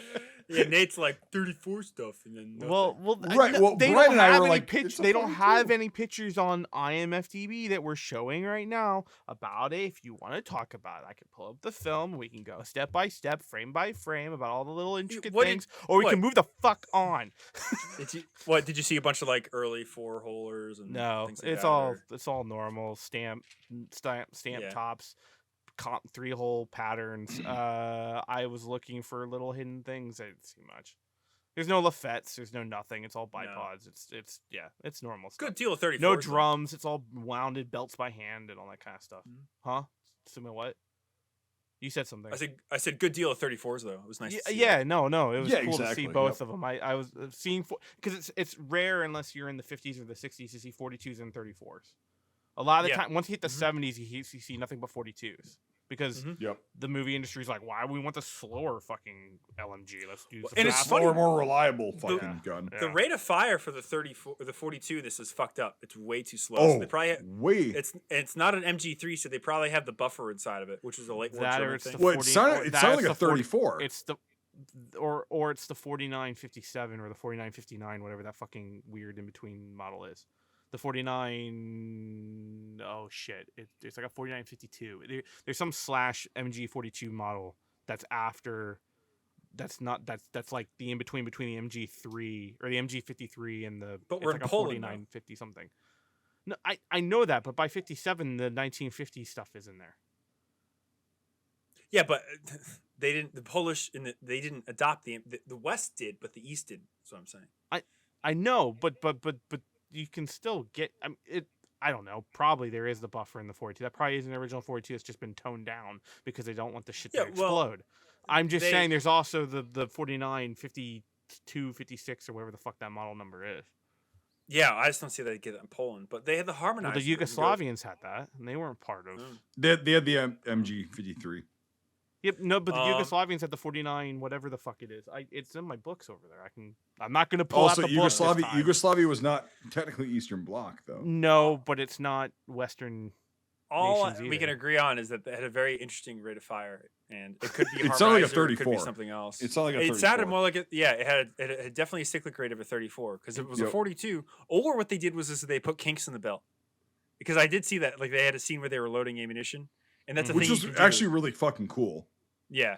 Oh, it was neat. They're like resting and they have the belt guy and the guys just Yep. loading shit. It's kind of Yeah. like City Life and Death, where they're like Mhm. breaking up shit to Yep. load stuff. Yep. That's But, it's very tedious nerd gun stuff that we're talking about, but yeah, I mean, Yeah. it's just literally the rate of fire that But we're they complaining about. they could have put brakes in the belt and then not showed them like recocking it between the scenes, because that's a way they could save on ammunition, and they also because 4 rounds from a 42 sounds like it's fucked up because it's, Yeah, but putting brakes in a belt is not gonna fuck with the rate of fire. 42s are strange. They like start up really. It takes a second. I don't know, but it's a really fucked up rate of fire. We can agree on that. Yep. Yeah, the 42s. Yep. Okay, But that you is do an hear- M16 helmet. Yeah. that is an M16, or that's yeah, it's an M16. The fucking wait a second, the lug is weirdly placed. right above. Not the chin strap Mhm. lug thing. It looks You- like, but You do hear a real 42 in it at one point. You hear the ramming away of. I think when they're at the night scene when they have all of the tracers and stuff, you hear a real 42. And also, I want to mention this earlier. You hear Nebelwerfers when they're getting attacked. yeah, Which I thought was a really cool touch, because that was the rocket artillery was like all they used there. dude, that So- fucking that stock photo that they have for the M24 is a piece So of bad. shit. I know, right? Good God, Yeah. those were not terrible. Like the sticks are. They're real. Yeah. F1. Yeah, that's what the artist had. And then he chucks worst it. hand He grenade chucks it ever. at that like first engagement Mhm. to get Mhm. the other guys. Piat. The Piat was actually one of the best anti-tank short-range weapons of World War II. When it worked. Well, yes, and They it's- were it- Like wildly like many inaccurate. AT guns in the. if you know how to actually operate it, that's why I said you'd have to fucking crank it for the first one Mhm. and cock it, but then like you're good to go with enough rounds. And Also, Blue. no, and fucking no again. I was gonna comment on this and I forgot about it. There's no fucking smoke blast from a fucking Piat. It's a spring fucking fired weapon. It's spring. It's and this thing fucking goes and That arcs. is very true. There's no smoke in that true. fucking thing. You're right. Yeah, they just do that for cinematic effect, and I get that, but like fucking Or just the spring's just not. They deactivated. Well, it. they have Piats in A Bridge Too Far, and they're great. They don't. Make yeah, any because they smoke just and- go thunk, thunk. Because they're literally I've shot. So our museum had a bunch of Piats, and we used to fuck around with them. We used to shoot. Well, yeah, fucking, like, they're not a destructive device because they're just a spring loaded fucking thing. we used to shoot soda cans out of them. That was Yeah. fucking interesting. But what's crazy is that after you fire it, the huge spring inside like reverberates. So it's like boom, and like you feel it in your cheek. It's like really strange.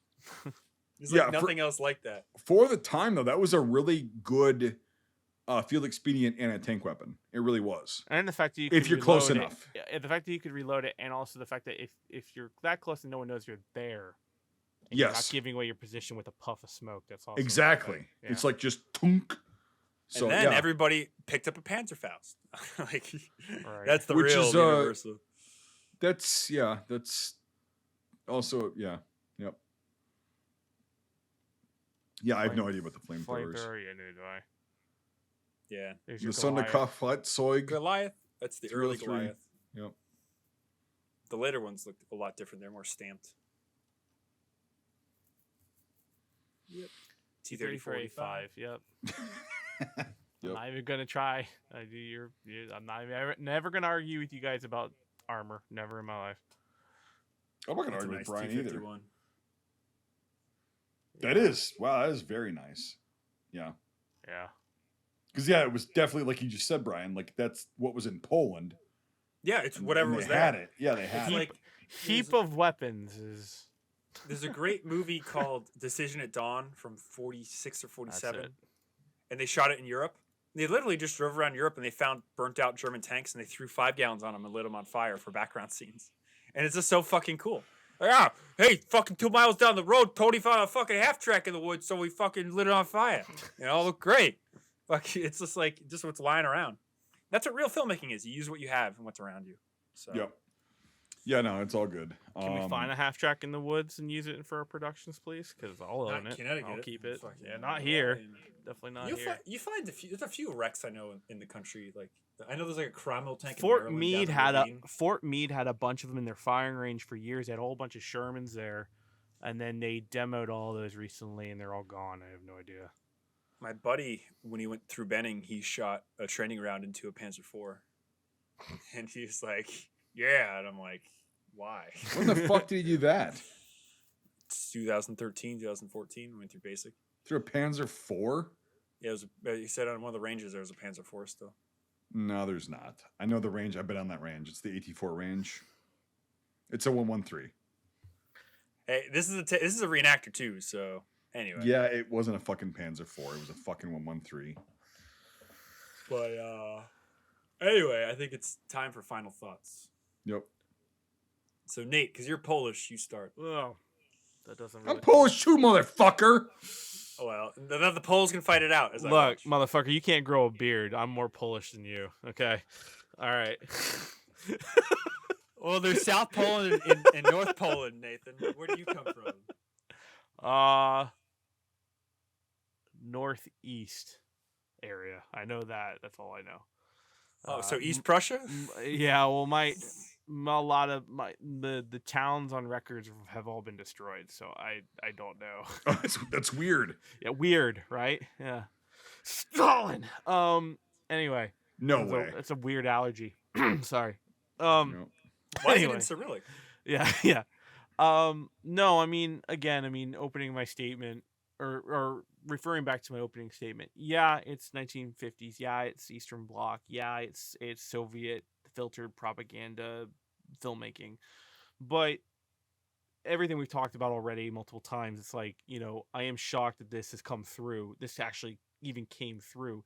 Knowing all the censorship later through the USSR and all that kind of stuff, and just shocked at how much of this was actually able to get through. Probably a good reason why they clamped down for future media. But no, I mean it is even though it has very 1950s black and white filmmaking tropes and cinema style and all that kind of stuff, it is a very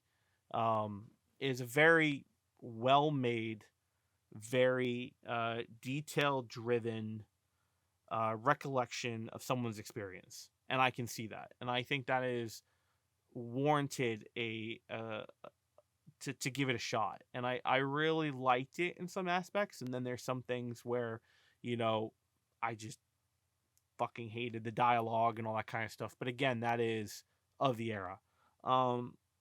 Like we always say with these older movies, you kind of have to put it in its box and kind of think about kind of put it in its time period and think of it that way. And so again, I'm gonna have to do that, but I thoroughly enjoyed the shots that were done. I thoroughly enjoy the attention to detail, and I thoroughly enjoy a good black and white film.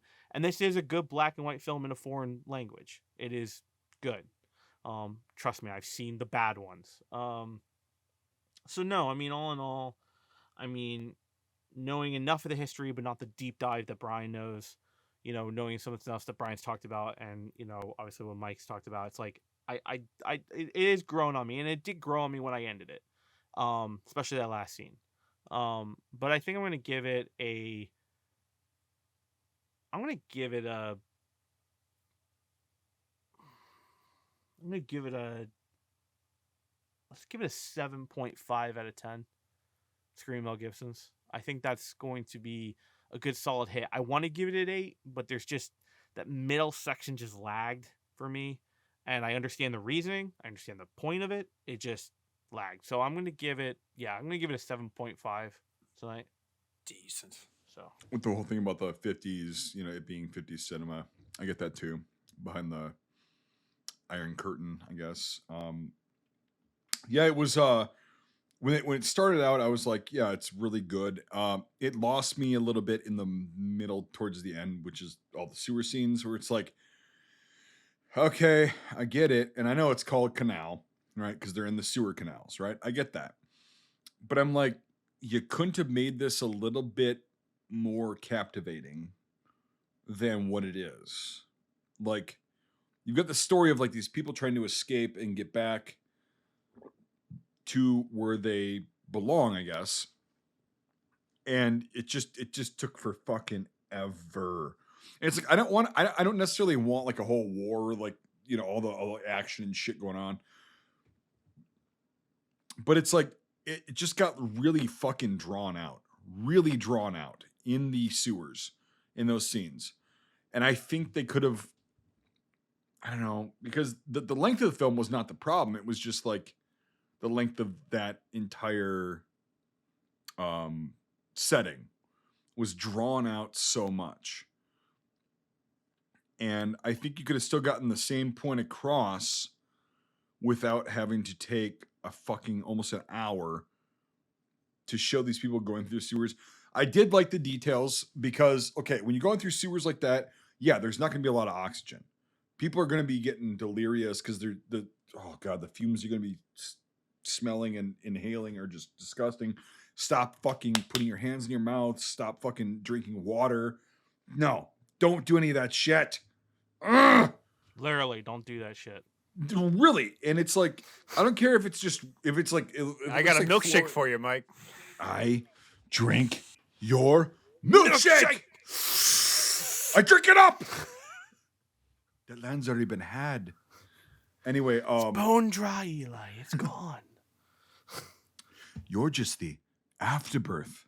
Brian actually knows what we're talking about now because he watched it. So, yeah, it's also another very boring fucking movie. No, that ended. Okay, penis. No, hear me out. You can edit this out. I don't give a shit.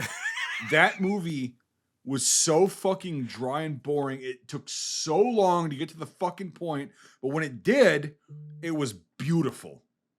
Absolutely fucking beautiful. It just took too fucking long. Okay. Anyway, so getting back to the sewers, it's like, yeah, I get that. And whenever like you're trying to get through there, you're trying to get back to where you need to go. I get that, but like it just took so fucking long. It's like, okay, again, here's what I would have loved is, okay, when they get out at the end, right? Spoiler alert. Show them and how they get back to their.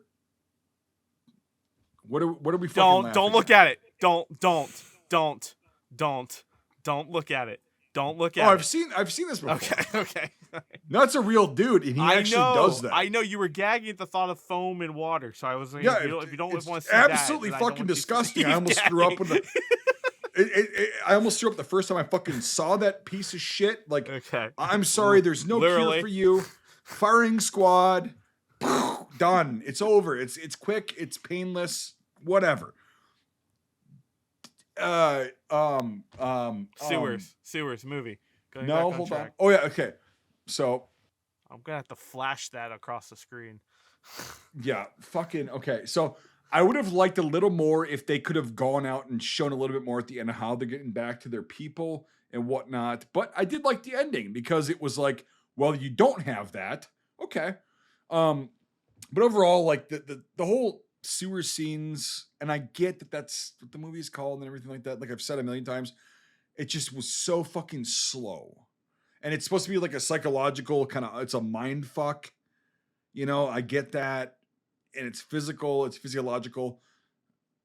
Just a little bit too long. The chick, Daisy, made it tolerable.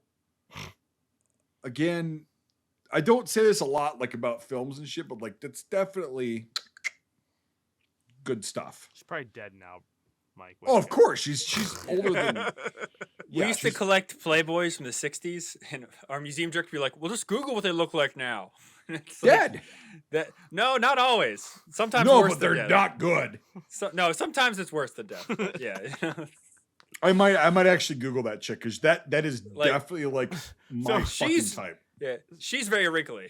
So Brian said something to me. There was an original photo of my helmet, and I was like, Brian, you don't want me to take this out. And Brian just turns to me because he's exhausted. He just looks at me and goes, she's dead. It doesn't matter. Everyone who cares about her is dead. Don't worry about it. I bought it for $1 in a flea market. She's dead. Shut up. That makes everything better. I just was like, I forgot about that. That's right. I was so stressed out. And it's just like, Nathan, I bought people's family photos because I don't care about these people. They're dust. They're a part of a tree root. And I felt who cares? I felt so small in that moment. I was like, I put it in my pocket so it wouldn't get any more damage to it. I was just like, fuck you. She's not dead. She's in my helmet, damn it. Meanwhile, it's back in its case, so it's protected. The photo one I had on me, this went through the fucking creek. Fucking like, ugh. I had to peel this out of my wallet on Sunday, and thank God it survived 2 movies. Ugh. Yeah. But sorry, Mike, we've gone on a tangent. What's your score? Yeah, so overall, because of the whole fact of like the beginning was good, the whole story was good. I liked the way it was shot. Besides the whole come and see kind of like Eastern Bloc zoom in dramatic shit, whatever. But like I can forgive that because it was a really good movie. But here's the thing: is like that sewer scenes, like it fucking killed it for me. It really did. So I'm gonna give it a 6.3 out of 10. The Pied Piper played, definitely. So I didn't even mind him, but it's just like I couldn't stand his acting. Oh well, he couldn't hit his marks. He was like Waldo the fucking But he's also realistic to being like a fucking musician, like an artist. Yeah. Like it's no, like having dealt with artists in stressful situations, it's pretty realistic. You know? So yeah. But so yeah, 6.3. 6.3. Yeah. Yeah, I get your yes. Yeah. Anyway. Yes.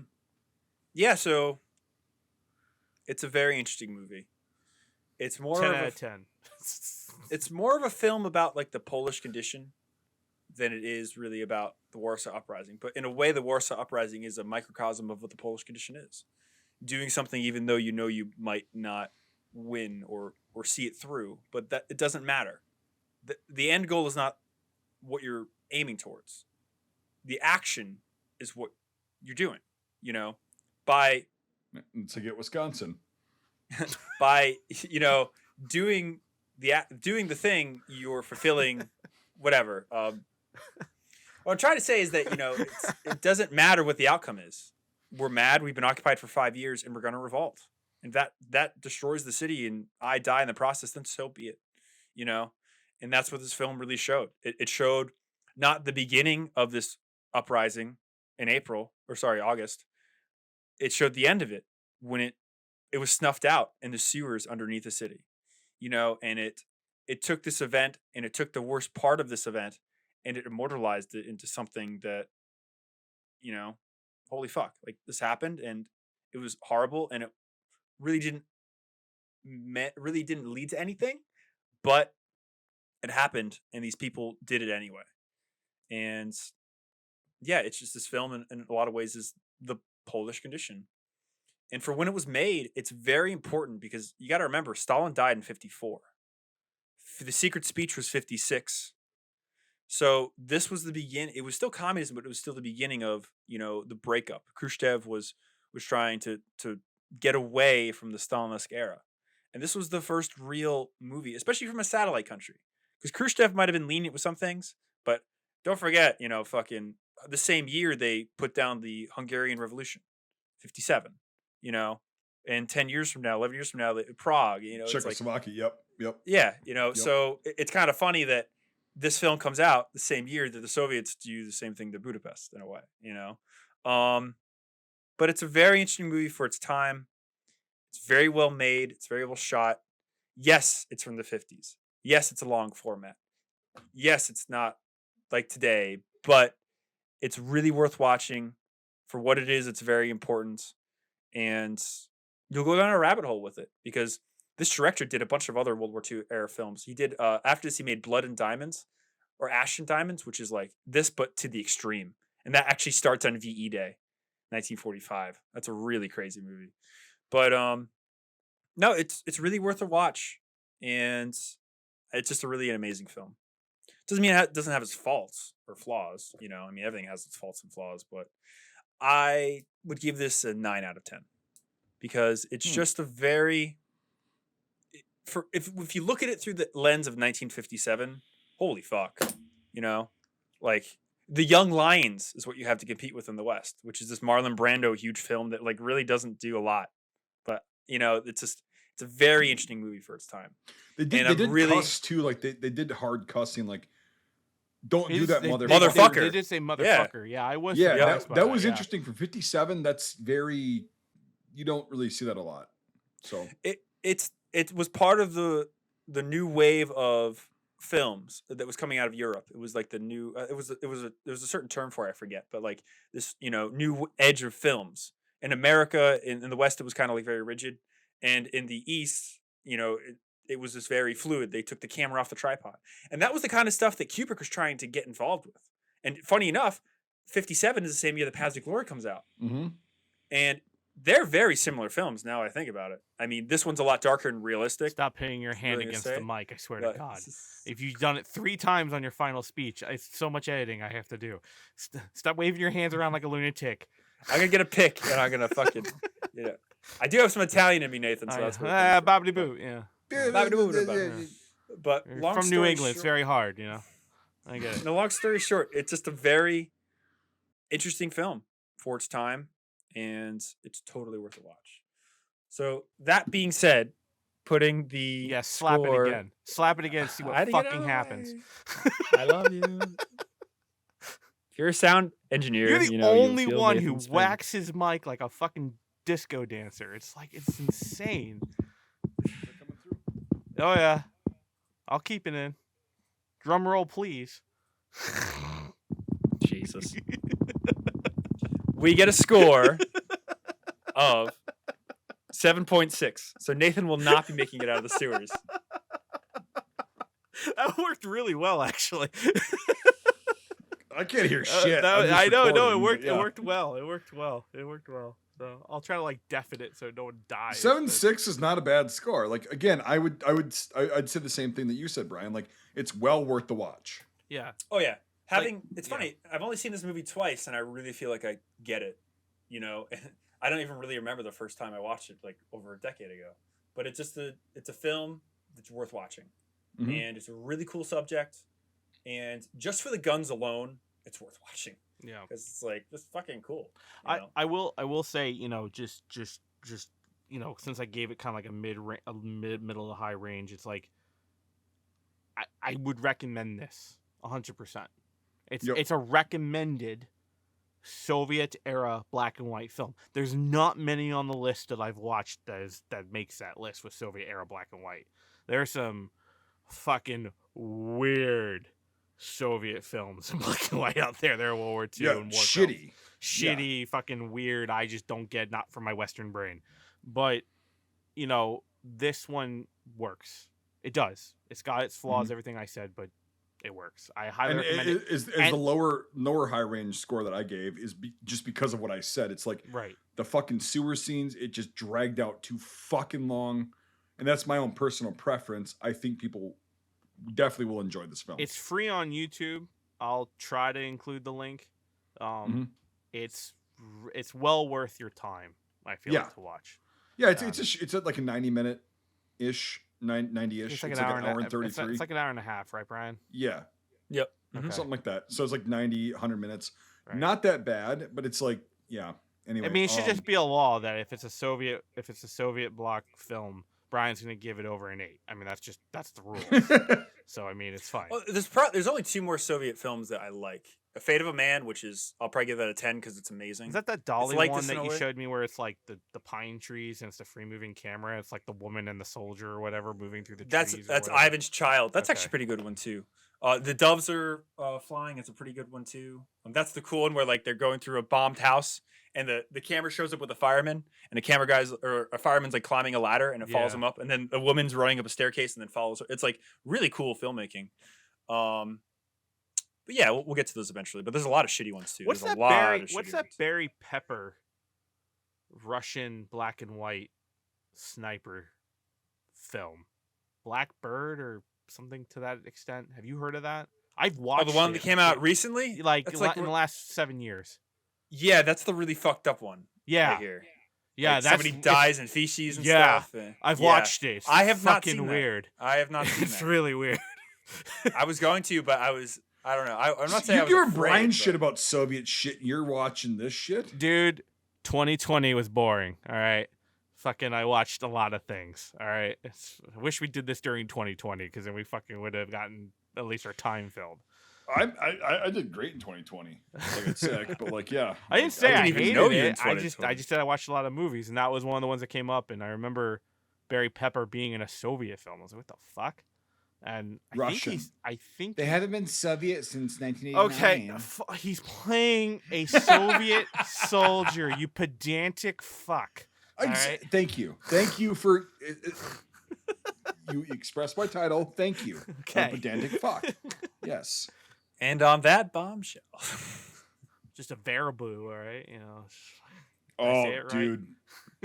Yeah, Varibu. Yeah. Okay. On that bombshell, Brian's Soviet quote. End scene.